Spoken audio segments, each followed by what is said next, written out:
বিসমিল্লাহির রহমানির রহিম। প্রিয় শিক্ষার্থীরা, আশা করি তোমরা সবাই আল্লাহর রহমতে ভালো আছো, নিরাপদে আছো। আলহামদুলিল্লাহ, আমিও ভালো আছি। তোমরা জানো, আমরা ইসলাম শিক্ষা প্রথম পত্রের পঞ্চম অধ্যায় থেকে ধারাবাহিক আলোচনা শুরু করেছি। সে মর্মে গতদিন আমি তোমাদের সামনে আলোচনা করেছিলাম ইসলাম শিক্ষা প্রথম পত্রের অধ্যায় 5 থেকে ইসলামী রাষ্ট্রের আয়ের বিভিন্ন উৎসসমূহ, এবং সেদিন আমরা আলোচনা করেছি জাকাতের বিস্তারিত সম্পর্কে। জাকাত কাকে বলে, জাকাত আদায়ের বিধান, জাকাত কাদের উপর ফরজ, জাকাত কোন কোন খাতে ব্যয় হয়, এই বিষয়গুলো আমরা জেনেছি। আমি আজ তোমাদের সাথে আলোচনা করব ইসলামী রাষ্ট্রের আয়ের যে অন্যান্য উৎসগুলো আছে সেখান থেকে দুইটি বিষয় তোমাদের সামনে আলোচনা করব। একটি হলো উসর আর একটি হলো খারাজ। তোমরা আশা করি ক্লাসটি উপভোগ করবে। তাহলে চলো আমরা শুরু করি আমাদের আজকের আলোচনা। প্রিয় শিক্ষার্থীরা, উসরের পরিচয় যদি আমাদেরকে জানতে হয় তাহলে আমি তোমাদেরকে বলবো, তোমরা জানো যে উসর শব্দটি আরবি শব্দ, এবং এই শব্দের উৎপত্তি হয়েছে আরেকটি আরবি শব্দ থেকে। যেমন আশা রাতুন আরবি শব্দ, এই শব্দের অর্থ হলো 10, সংখ্যাবাচক শব্দ এটি। সেখান থেকে উৎপত্তি হয়েছে এই শব্দটির আল উসর। এই শব্দের অর্থ হলো 1/10 তথা 10 ভাগের 1 ভাগ। এই উসর হলো ফসলের জাকাত। আমরা আগে জেনেছি সোনা, রূপা, নগদ অর্থ কিংবা গবাদি পশুর উপর জাকাত দিতে হয়, কিন্তু এই উসর দিতে হয় সরকারকে মানুষের জমি থেকে, মুসলিমদের জমি থেকে উৎপন্ন যে ফসল, সেই ফসলের উপরে। অর্থাৎ এখন যদি আমরা বলতে যাই যে উসর কাকে বলে, তাহলে আমাদেরকে বলতে হবে যে জমি থেকে উৎপন্ন ফসলের একটি নির্ধারিত অংশ ইসলাম নির্দেশিত পন্থায় দান করাকেই উসর বলা হয়। আমি আবারও বলছি, উসর কাকে বলা হবে? উসর বলা হবে জমি থেকে উৎপন্ন ফসল একটি নির্দিষ্ট হারে এবং নির্ধারিত পন্থায় ইসলাম নির্দেশিত পথে দান করাকেই উসর বলা হয়। আমরা উসরের জানলাম, এবারে জানবো উসর আদায়ের বিধান। আমরা জাকাত যেমন বলেছি যে বাইতুল মালে জমা হবে, উসরও ঠিক বাইতুল মালে জমা হবে, কিন্তু এটা কি পরিমাণে বা কিভাবে আদায় হবে এই ব্যাপারে পবিত্র কুরআনে সুস্পষ্ট নির্দেশনা দেওয়া হয়েছে। তার আগে আমি যদি বলি যে উসর আদায়ের বিধান হলো, যদি কোনো জমিতে নদীর পানি, বৃষ্টির পানি অথবা স্বাভাবিকভাবে প্রবাহের ফলে যে ফসল উৎপন্ন হয়, সেই ফসল থেকে 10 ভাগের 1 ভাগ ইসলাম নির্দেশিত পন্থায় দান করতে হবে।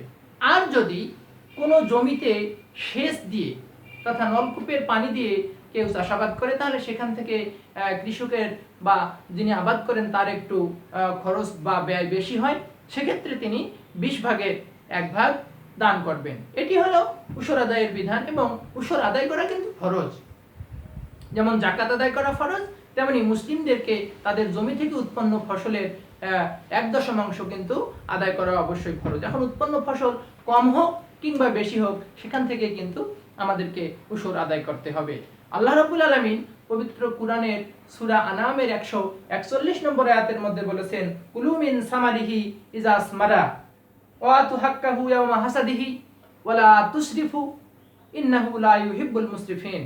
সুতরাং বলা হচ্ছে যে তোমরা যে ফসল উৎপন্ন করো সে ফসল থেকে তোমরা খাও, আর কি করো, যখন এই ফসল কাটার সময় হয় অর্থাৎ ঘরে তোলার সময় হয়, সেখান থেকে বঞ্চিতদের যে হক রয়েছে সেটা তোমরা আদায় করো। ওয়াতু হাক্কাহু ইয়াওমা হাসাদিহি, যেদিন ফসল কাটার সময় হবে, যখন তোমরা ফসল কাটবে, সেখান থেকে তোমরা বঞ্চিতদের হক আদায় করবে।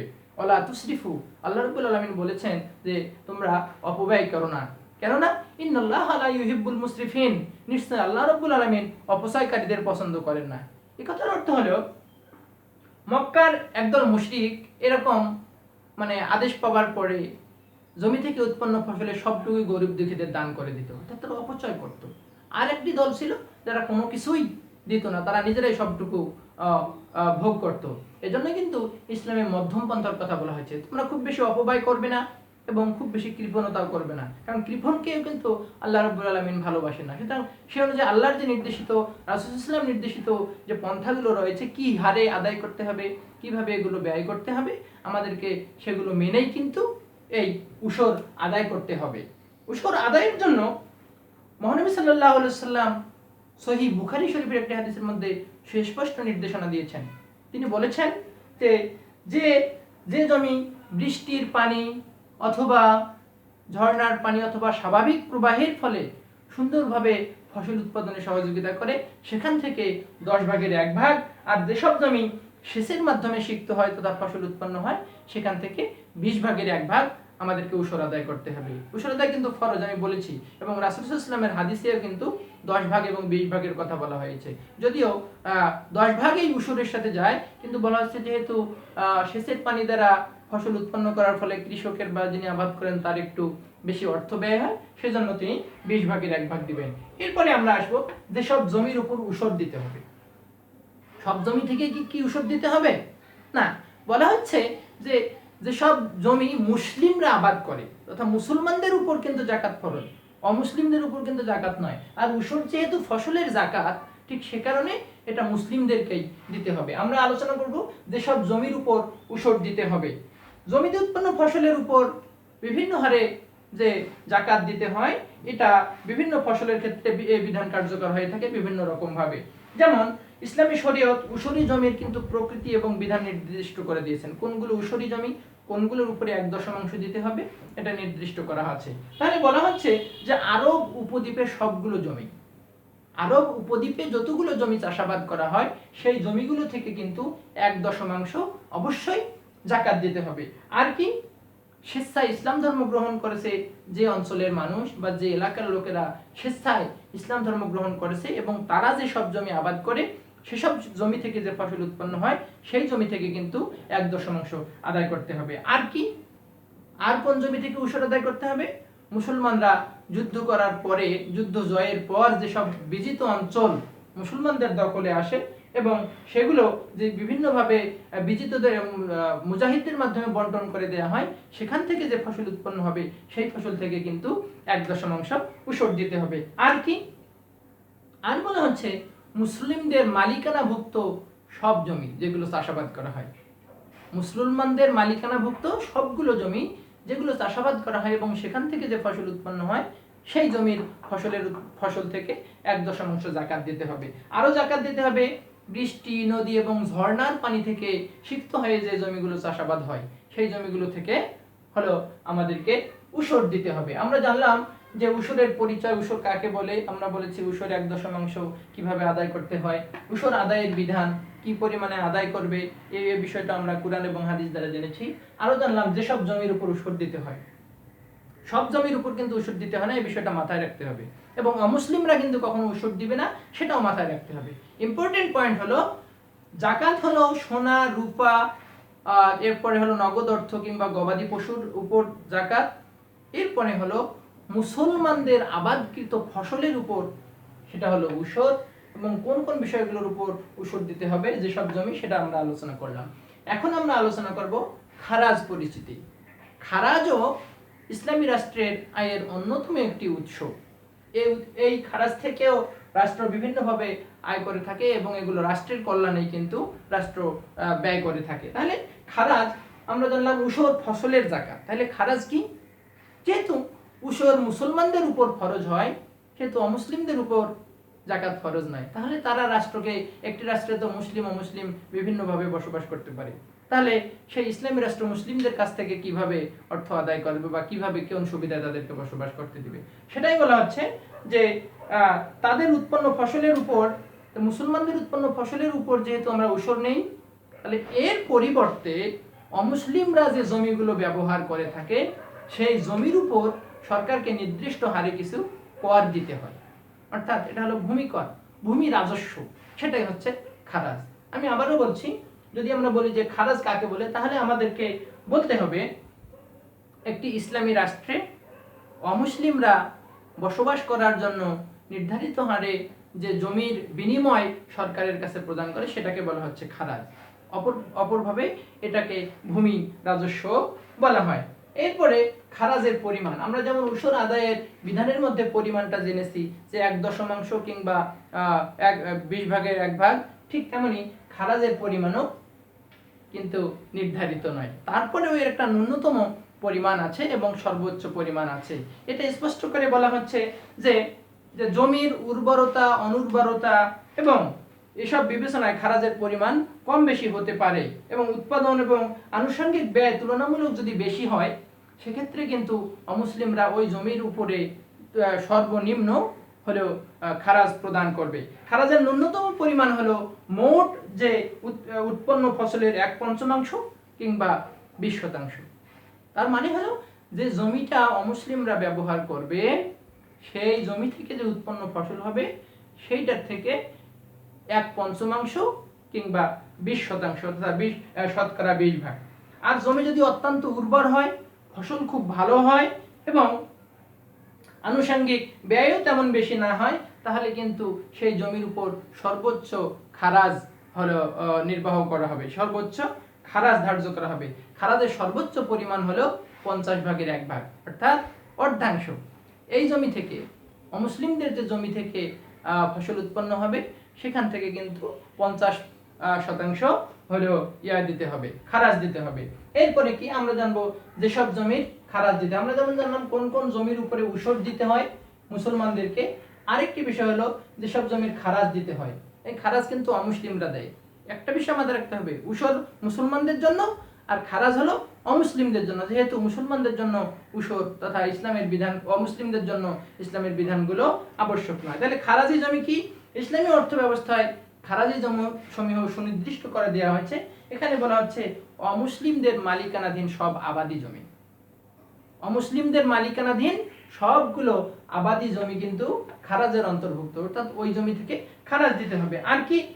মুসলমানরা যুদ্ধ জয়ের পর যেসব অঞ্চল দখল করবে এবং ওই অঞ্চলগুলো যদি তারা অমুসলিমদের মধ্যে পত্তন দেয়, মুসলমানরা যুদ্ধের মাধ্যমে জয় করলো একটা অঞ্চল, ওই অঞ্চলের যে আবাদি জমিগুলো আছে সেগুলো তারা আবার অমুসলিমদেরকে আবাদ করার জন্য দিল, তখন কিন্তু তাদেরকে ভূমি কর তথা ভূমি রাজস্ব তথা খারাজ দিতে হবে। আর কি? অমুসলিমদের বসবাসের বাড়ি যদি চাষাবাদের উপযুক্ত হয়, অমুসলিমরা বসবাস করে যেসব জমিতে, এই জমিটা যদি চাষাবাদের উপযুক্ত হয় এবং সেখানে তারা চাষাবাদ করে, সেই জমি থেকেও খারাজ দিতে হবে। কোনো মুসলিম যদি অমুসলমানের জমি কিনে নেয়, একজন মুসলিম অমুসলিমের জমি কিনে নিল, সেই জমি থেকে তাকে উসর দিতে হবে, খারাজ না। যেহেতু অমুসলিমের জমিটা মুসলমান কিনে নিল, তার মানে মুসলমানের হয়ে গেল এই জমিটা, তখন ওই জমির উপর আর খারাজ নয়, উসর দিতে হবে। কিন্তু যদি কোনো মুসলমানের জমি কোনো অমুসলিম কিনে নেয়, একজন মুসলিম একটা জমি বিক্রি করলো, একজন অমুসলিম ওই জমিটা কিনে নিল, তখন তো জমিটা অমুসলিমের হয়ে গেল, সেই জমির উপর কিন্তু তাকে আর উসর দিতে হবে না, তখন অমুসলিমের জমি হবার ফলে সেই জমিটাতে তাকে খারাজ দিতে হবে। এই হলো এইসব জমির উপর হলো খারাজ দিতে হয়। তাহলে আমরা জানলাম খারাজ হলো অমুসলিমদের কর আর উসর হলো মুসলিমদের কর। উসর হলো ফসলের যাকাত আর খারাজ হলো জমির রাজস্ব। এরপরে উসর আদায়ের বিধান আমরা জানলাম 1/10 কিংবা 20/1 কখনো দিতে হয়। এরপরে আমরা জানলাম খারাজের পরিমাণ, সর্বনিম্ন পরিমাণ হলো 20% তথা 5/1 এবং খারাজের সর্বোচ্চ, এটা যেহেতু নির্ধারিত নয় সেহেতু একজন ইসলামী রাষ্ট্রের শাসক অথবা ওই রাষ্ট্রের যিনি অর্থের দায়িত্বে থাকবেন, অর্থ প্রশাসক, অর্থমন্ত্রী, তিনি কিন্তু এই খারাজটা নির্ধারণ করে দিবেন। যেহেতু জমির উর্বরতার উপর ভিত্তি করে কিংবা অনুর্বরতার উপর ভিত্তি করে এই জমিটার মূল্য নির্ধারণ হবে। তখন আমরা জানলাম সেটাও, যেসব জমির খারাজ দিতে হয় সেটা আমরা জানলাম যে অমুসলিমদের জমিতে খারাজ দিতে হয়। অমুসলিমের জমি যদি মুসলমান কিনে তখন খারাজ নয়, তাকে উসর দিতে হয়। কিন্তু মুসলমানের জমি যদি অমুসলিম কিনে নেয় তাহলে তাকে উসর নয়, তাকে খারাজ দিতে হবে। আমরা উসর এবং খারাজ জানলাম। এবারে আমাদের যে বিষয়টি জানা দরকার, আসলে বিভিন্ন সময় এটা খুব ইম্পর্টেন্ট একটা প্রশ্ন, উসর এবং খারাজের মধ্যে পার্থক্য কি, বিভিন্ন পরীক্ষায় এসে থাকে। তাছাড়াও এটা নিজেদের জন্য এই বিষয়টি তোমাদের জানা খুব জরুরি। উসর এবং খারাজের মধ্যে কি পার্থক্য, এই বিষয়টা যদি আমি বলতে যাই, তোমরা ইতোমধ্যে এই আলোচনা থেকে জেনেছো, তারপরেও আমাকে একটু বলতে হয় যে উসর খারাজের মধ্যে পার্থক্য। তাহলে বলতে হচ্ছে মুসলমানদের মালিকানাধীন সব আবাদি জমি, যে জমি থেকে ফসল উৎপন্ন হয় সেটা হলো উসর। পক্ষান্তরে অমুসলিমদের মালিকানাধীন আবাদকৃত জমির উপর যে কর দেয় সেটা হলো খারাজ। তাহলে একটা প্রথম বিষয় মাথায় রাখতে হবে, মুসলিম উসর, অমুসলিম খারাজ। তাহলে মুসলমানদের আবাদি জমি উসর, অমুসলিমদের আবাদি জমি খারাজ। ক্লিয়ার? এরপরে দ্বিতীয় বিষয়টা হলো উসরের পরিমাণ নির্ধারিত। রাসূল সাল্লাল্লাহু আলাইহি সাল্লাম নির্দিষ্ট করে দিয়েছেন যে কি পরিমাণ উসর আদায় করতে হবে এবং তার শব্দের যে উসর, আশারাতুন 1/10, এখানে নির্দিষ্ট করা আছে যে এর পরিমাণটা সুনির্ধারিত। রাসূল সাল্লাল্লাহু আলাইহি ওয়াসাল্লাম এই পরিমাণ নির্ধারণ করে দিয়েছেন, এর কম বেশি হবার সুযোগ নাই। পক্ষান্তরে খারাজের পরিমাণ কিন্তু কম বেশি হতে পারে। ওই যে বলেছি জমি উর্বর হলে একরকম, অনুর্বর হলে একরকম, খরচ বেশি হলে একরকম।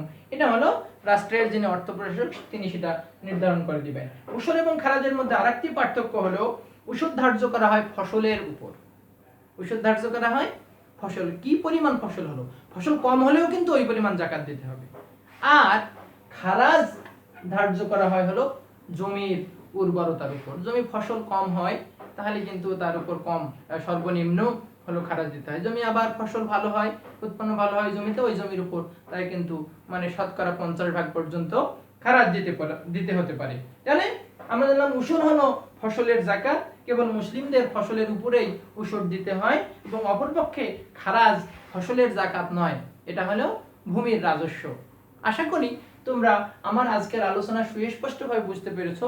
এরপরে যদি তোমাদের কোনো বিষয়ে কম বেশি হয় তাহলে তোমরা আমার এই পোস্টের কমেন্টে আমাকে প্রশ্ন করলে আমি উত্তর দেওয়ার চেষ্টা করব, এবং আগামী দিন আমরা পরবর্তী বিষয় নিয়ে আলোচনা করব। সে পর্যন্ত তোমরা সবাই ভালো থাকো, সুস্থ থাকো, নিরাপদে থাকো। আসসালামু আলাইকুম ওয়া রাহমাতুল্লাহ।